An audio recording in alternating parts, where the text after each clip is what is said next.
The Young Landlord by Walter Dean Myers, Chapter 11. I almost got into a normal conversation with my father. Almost, because as usual, he turned it into an argument. It started off with me sitting in the living room reading the paper, which by itself is a new thing. My father kept getting on me about not spending time with the family. What did he say? Oh, yes, the family is the strongest unit in civilization. One of those semi-cool things that don't make any sense. I mean, what are you doing? And what are you going to say? That it's not as strong as a Boy Scout troop or a football team? You don't have anything to say, so you just nod and say, yeah. So what I was doing was hanging around for an hour or so before I went to my room. I have a nice room. There were 2 closets in my room when we first got into this apartment. My father fixed up the small closet for my clothes, and he fixed up the bigger one as an entertainment center. There are shelves on the top of the television and down below. I had a record player, tape recorder, and radio. Everyone who saw it thought it was just out of sight. And there was a sliding door that he built that looked like a bookshelf when you close it. It was really nice. That's another thing I can't stand about my father. He has these things that he can do and thinks about that everyone can do them if they just try, like building the entertainment center out of the closet. He'd say something to me like, why don't you build a bird feeder? And it would seem like a good idea. Only after fooling around with some wood for a while, I'd be ready to just make a big sign for the birds, telling them where they could pick up some food stamps or something. Then he would make one and it would look like a castle or something. Other good doing thing, and I would just hate it to death. Oh, well, at least I knew that I didn't like about him. Nothing vague. So it's Friday night and I'm sitting there reading the paper and he turns to me and asks me how Bubba is doing. Bubba? I say, he's okay. In the building? You mean the joint? I said, I guess it's okay. Are you people still running around trying to convince yourself that Chris didn't steal anything? Are we still trying to convince ourselves? I put the paper down. We didn't have to convince ourselves because we know he didn't. Do you mean you still think he stole that stuff? Let's put it this way, he said. No one has convinced me that he hasn't had a part in it. I looked at Mom and he had her head down, but I could see that she had a small little smile on her face that she always got when me and my father got into it. You know anything about the Inquisition? I asked. Do you know anything about court costs? He said. What are you talking about? It's going to cost the state of New York thousands of dollars to bring this case to trial, my father said, and it's not that important of a case. The guy's whole life can be ruined, but it's not that important of a trial, I said, trying to get as much sarcasm in my voice as possible. What I mean is that it's not that important to the state, my father went on. If you didn't have a good case, they wouldn't even bother with it, bringing it to trial. Nobody was injured. There wasn't even any firearms involved. They got this guy dead to rights, and he's running around spending money like water. Where did he get all this money? I didn't know about the money he was talking about, and I let the conversation peter out. I thought about what my father said, which I usually did after we had an argument. He'd get all his stuff in during the argument, and then afterwards I'd think of all the things I should have said. Only he would have his stuff before he would start the argument and then sneak up on it. That's true. He was like a snake. You would be sitting around having a conversation, minding your business, when he would switch it without warning. Like one time I was complaining because I had the lowest allowance of anyone and I had ever heard of who had ever lived. My father, besides being stubborn as a mule, is cheap. Cheap isn't even the word. He gives me $4 a week for an allowance. Nobody in the world gets $4 a week anymore. That's to begin with. Only he gives me $2 in change, never dollar bills, and $2 he puts into the bank with a long lecture about how I really am going to appreciate it one day. I had been complaining about this miserable way of getting my allowance once when we were going down the street near Union Square. I had $2 and change and was getting pretty ticked off about it when he stops in front of this blind guy and says, "Why don't you give your $2 to this gentleman?" Well, the whole thing was embarrassing. I mean, there's this blind dude standing there listening to this, and I'm standing there feeling like a dupe. I don't have to give away my $2, but I don't want this blind man to feel like a dupe. So I give this blind man 35 cents. I drop it into his cup. That's not $2, my father said, and now he's holding my arm so I can't walk away. And the other people are beginning to give us a look. What do? I drop the whole $2 in the guy's cup. When he walked away, "You didn't want to give the man your $2, he said. And if nobody gave him any money, he would probably be forced into a training program that would teach him some trade, and maybe he would make a better life for himself. And then again, maybe that's all wrong." And that was it, he said after that. That's when I figured the guy must have been a little touched. When I thought about it later, there was some ways he could have been right about the blind guy. But I still didn't see any connection between that and my allowance. When I thought about Chris, I still didn't think he was guilty. But then I hadn't known about the money. Chris was a standoffish kind of guy, and even thought we are all pulling for him, we weren't that close to him. So we invited him over to the renting office more than we had in the past, and he started coming over. He seemed really glad to have someone on his side. "You know how I felt when they arrested me," he said. "I felt guilty." "Well, you're not guilty, and that's all that counts," I said. "I wish a trial was tomorrow, though. Until they find me not guilty, everyone's still gonna think I am." "Suppose they find you guilty," Bubba said. "How can they find him guilty when he's not?" Dean spoke up. "If you're not guilty, you're not guilty." "That's not true, man," Bubba said, burying his hand wrist deep in Gloria's almost empty bag of chips. "To get the crumbs, it don't matter if you're guilty or innocent. The only thing that matters is if the jury believes you're guilty or innocent. Now take this cat I read about. They put him on trial for killing his wife, and they hung his butt. Then about 4 years later, they found another cat who killed about 9 people," he said. "Oh yeah, remember that guy who you hung for killing his wife? Well, I was the one that really did it. But it was too late then, because they hung that dude."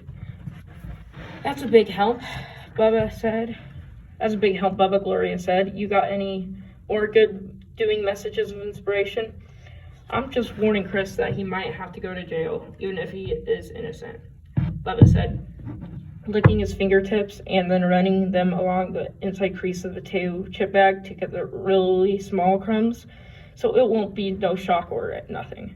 "That's what I'm afraid of, really," Chris said. "Sometimes it almost seems as if I am guilty. We're kind of looking around to see if we come up with any clues," Gloria said. "If we do, we'll tell the police." "You got a lawyer?" I asked. "Yeah, a woman from the legal aid." "You got a woman lawyer?" Gloria asked. "Yeah." "Can I ask you a question?" I asked. "Go ahead." Chris looked at me. "My father said you're spending a lot of money." "Yeah, that's it." I shrugged, not wanting to ask the next question. "I didn't have to. Bubba did it for me. We thought there wasn't no money taken." "Thanks," Chris said. It's really cool having your friends in your corner." To say that our discussion with Chris had gone over like a lead balloon would be an understatement of the year. But one thing still bothered me. He might have been disappointed in us for asking about the money and all, but where did he get it? A.B. Tucker, Bubba reported, had been interested in us buying some high-fee equipment, but he wanted to see our money. But what we didn't have, any of us, was money. Gloria's idea about the street fair was really good, I thought, but it would take a while to get it organized and needed some money right away. It was getting near the end of the month, and we thought we might collect some of the rents for a change and use some of the money to show AB so we could see what equipment he would turn up with. We went to Pender. "Oh no," Mr. Pender said. One doesn't rob Peter to pay Paul, even if it is to save Paul, who has been accused of robbing Peter. Right, whatever you said. Dean said, does that mean we can't get no dust? It means what if you're really serious about bringing the building into some sort of financial health, you can't start taking money out of the operation funds for other purposes. What's an operation fund? Bubba asked. The money you use to pay your bills and keep the building in repair, Mr. Pender said. That's all seemed right, and we just sat around for a while as Pender showed us the book and how different things were being paid up. It looked as if we might be even in another month. He said he had applied for the forms for tax relief for buildings which are being repaired, and that could help. It didn't help to get the money for AB, and I realized that we were losing some of our enthusiasm in helping Chris and in keeping the building going just because it was hard. You got any ideas? Dean asked Mr. Pender. When I was a young man struggling to be a poet, you were going to be a poet, Bubba asked. There is nothing so unrecognizable as a faded dream. Mr. Pender said, yes, I was going to be a poet. When I was going through that particular phase of my life, there was oftentimes when I or one of my colleagues were unable to meet the obligations of our dwellings. Heaven often sent that meals, but never the rent. At any rate, when those times came, we would have rent parties. We would charge $1 to get in, and we'd sell food and what have you. Everyone would have a fine time at the party, and we would raise enough money to pay rent. That's how our rent party began. At first, we were going to have it in the office, but then Gloria came up with the idea of having it in Mr. Hyatt's apartment. This was a good idea, and Dean Gloria went to see Mr. Hyatt at the hospital, and he asked him. Bubba wanted to go too, but we didn't let him. He probably started telling Mr. Hyatt about how he knew some guy who had died in the same bed he was laying in or something. Mr. Hyatt okayed the party and was really kind of glad that we were having it in his apartment. He told us to have a drink for him, which was supposed to be funny, I guess, but wasn't really because he still wasn't doing it too good. We sent invitations to everyone in the building, and Tina Robinson agreed to be the hostess. We also went around the neighborhood and invited people who knew and asked if anybody wanted to donate anything.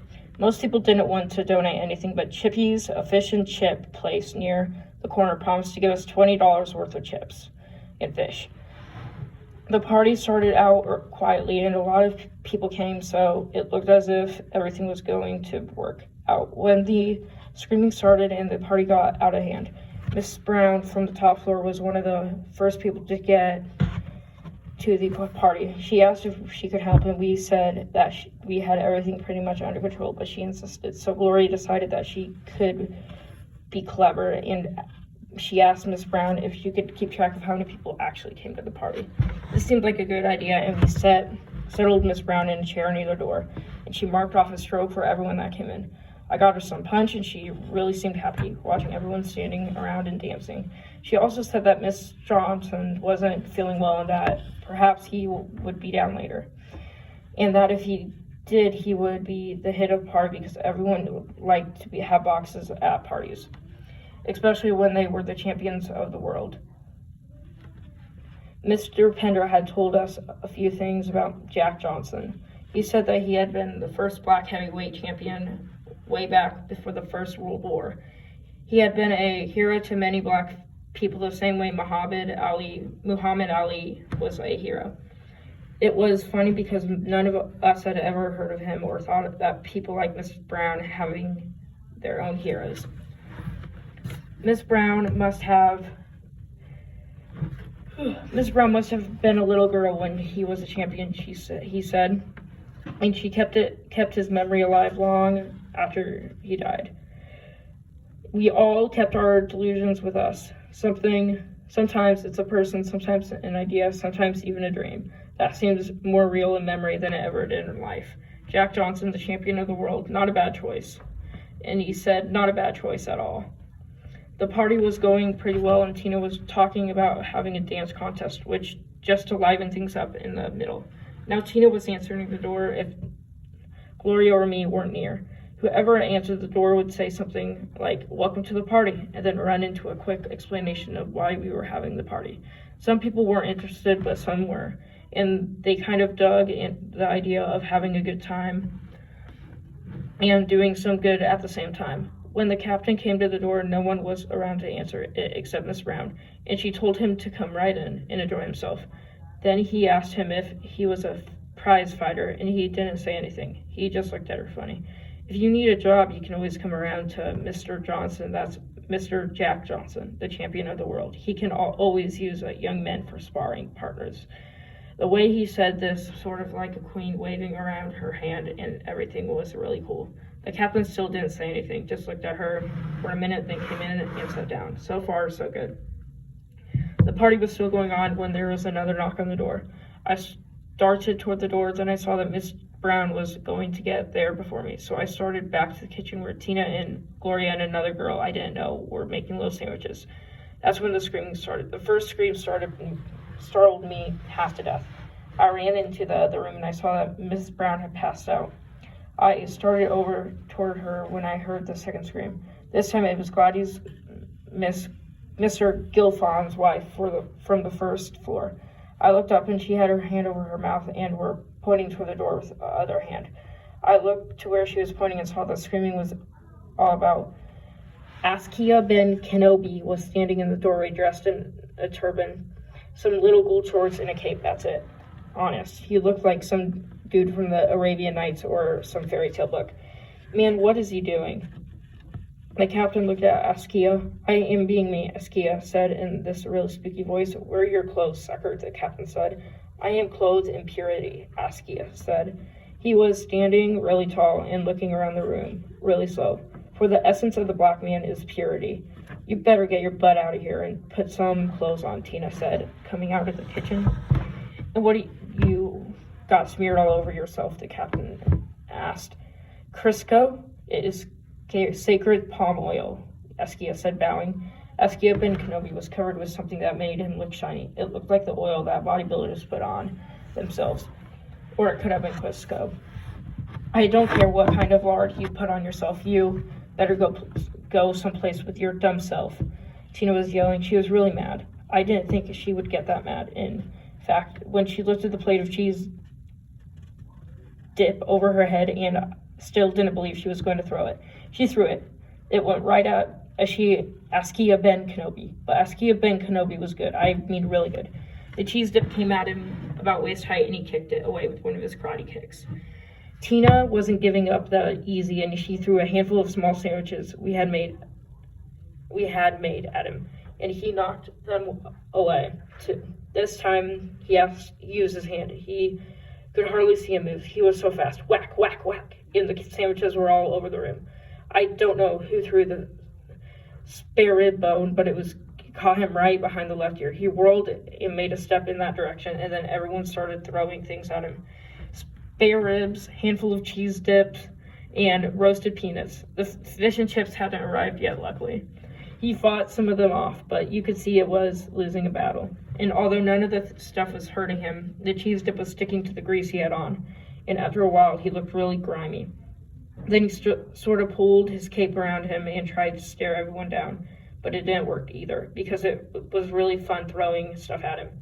I knew we'd have to clean it all up later, but that was later. Right now, the cheese dip was flying. A guy with a gold tooth who was a friend of Tina's got really close to Askia, and Askia gave him a karate kick in the stomach. The guy doubled up in pain. Things turned from funny to really serious just like that. I remember the banister that Askia Kenobi had torn up, and I backed away a few steps. The captain jumped up from where he was sitting and tried to grab Askia, but every time he grabbed something, Askia just slipped away.